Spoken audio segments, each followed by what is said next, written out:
প্রধানমন্ত্রী তারেক রহমানের অর্থ ও পরিকল্পনা বিষয়ক উপদেষ্টা ড রাশেদ আল মাহমুদ তিতুমীর বলেছেন, বর্তমান সরকার একটি ভঙ্গুর অর্থনীতি, স্থবিরতা ও স্নাতক বেকারত্ব পরিস্থিতিকে আরও জটিল করেছে। এমন এক সংকটাপন্ন অর্থনৈতিক অবস্থা রেখে পূর্ববর্তী সরকার পালিয়েছে বলেও তিনি মন্তব্য করেন। দেশের বর্তমান অর্থনৈতিক বাস্তবতা বিবেচনায় সাধারণ মানুষের দুর্দশা লাঘবে আগামী ১০ মার্চ থেকে ফ্যামিলি কার্ড কর্মসূচি চালু করা হবে বলে জানান তিনি।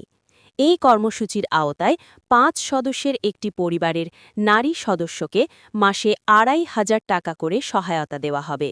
একই সঙ্গে কৃষকদের সহায়তায় চালু করা হবে কৃষক কার্ড কর্মসূচি। বিকেলে বরিশাল এক্স ক্যাডেটস অ্যাসোসিয়েশনের উদ্যোগে ধামরাই পৌর এলাকায় আয়োজিত বিডিআর ট্র্যাজেডিতে শহীদ সেনা কর্মকর্তাদের স্মরণে হেলথ ক্যাম্পে প্রধান অতিথির বক্তব্যে তিনি এসব কথা বলেন। বিগত শাসন ব্যবস্থার সমালোচনা করে ড তিতুমীর বলেন, বর্তমানে অনেক মানুষ দারিদ্র্য সীমার নিচে নেমে গেছেন এবং বেকারত্ব বেড়েছে। ভঙ্গুর অর্থনীতি পুনর্গঠন, কর্মসংস্থান সৃষ্টি এবং জাতীয় প্রবৃদ্ধি নিশ্চিত করাই সরকারের সামনে এখন সবচেয়ে বড় চ্যালেঞ্জ।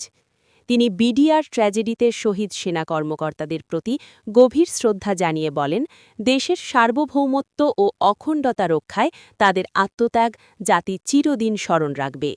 ঘটনার সুষ্ঠু ও ন্যায্য বিচার নিশ্চিত করতে একটি তদন্ত কমিশন গঠন করা হয়েছে এবং আইনানুগ প্রক্রিয়ায় বিচার সম্পন্ন করতে সরকার দৃঢ়প্রতিজ্ঞ।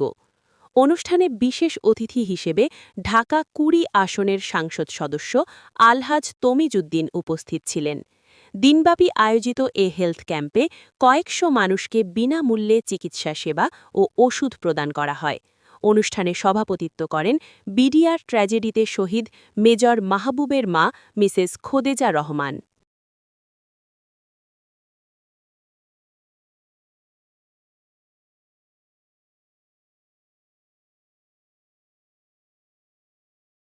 ফ্যামিলি কার্ড যেটা সর্বজনীন হবে, সবার জন্য দেওয়া হবে।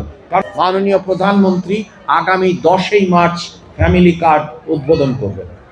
যাদের ৫ সদস্য বিশিষ্ট নিয়ে একটা গৃহস্থালী হবে এবং ওই গৃহস্থালীর প্রধান নারী ২৫০০ করে টাকা পাবেন এবং এটা স্বচ্ছতার সাথে, জবাবদিহিতার সাথে, ন্যায্যভাবে রাজনীতি বিমুক্ত হয়ে তারা এটা প্রাপ্য হবে। ৭৪ জন এবং ৫৭ জন যে সেনা কর্মকর্তা শহীদ হয়েছেন তার ন্যায্য বিচার বাংলাদেশে হবে। যে বিডিআর পিলখানা সংক্রান্ত একটি তদন্ত কমিশন হয়েছে এবং সরকার যথাযথভাবে এ বিষয়ে যাতে ন্যায্যতার সাথে আইন অনুযায়ী বিচার সম্পন্ন হয় সে বিষয়ে সরকার দৃঢ় প্রতিজ্ঞ।